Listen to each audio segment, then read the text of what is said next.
Welcome to my channel. నేను మీ శరత్ మంతెన. ఈరోజు ఈ వీడియోలో నేను రీసెంట్గా వెళ్ళిన అమర్నాథ్ యాత్ర విజువల్స్ని చూడబోతున్నామండి. అమర్నాథ్ యాత్ర అనేది ప్రతి ఇయర్ జూన్ నెలలో స్టార్ట్ అవుతుంది. అదేవిధంగా ఆగస్ట్ మంత్లో ఎండ్ అవుతుంది.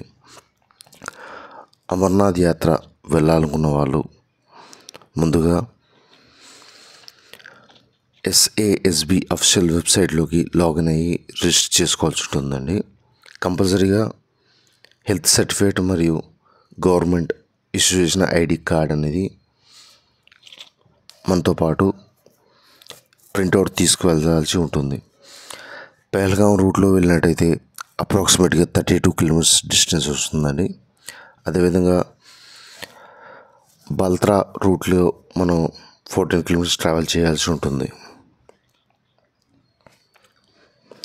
జమ్మూ అండ్ కాశ్మీర్ గవర్నమెంట్ వాళ్ళు, అదేవిధంగా NGOs సంస్థలు ఇక్కడ అరేంజ్మెంట్స్ అనేది చేయడం జరిగిందండి.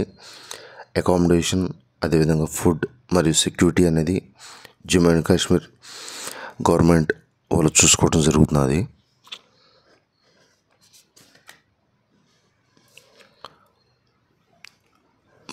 బై ఫ్లైట్ మనం వెళ్ళాలనుకుంటే కనుక శ్రీనగర్ ఇంటర్నేషనల్ ఎయిర్పోర్ట్కి అతి దగ్గరలో ఉంటుంది.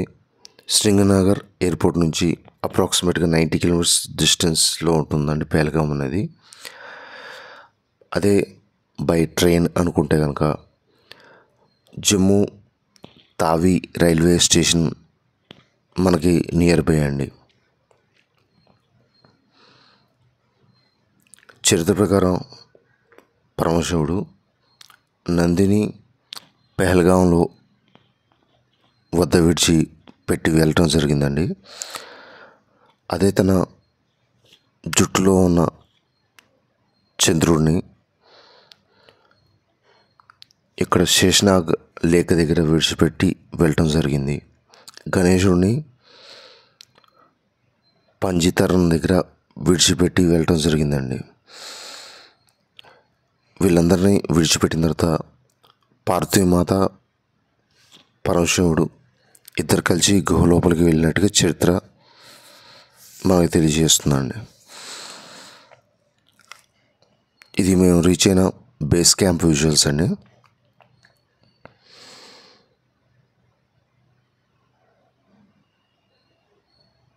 చూడటానికి చాలా బాగుంటుంది. ఇప్పుడు మనం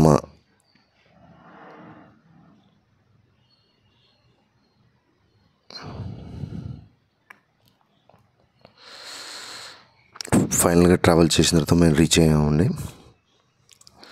కేవ్ విజువల్స్ లోపల కెమెరాస్ అలౌడ్ లేదండి, అందుకని బయట దృశ్యాలు మాత్రం చూపిస్తున్నాను.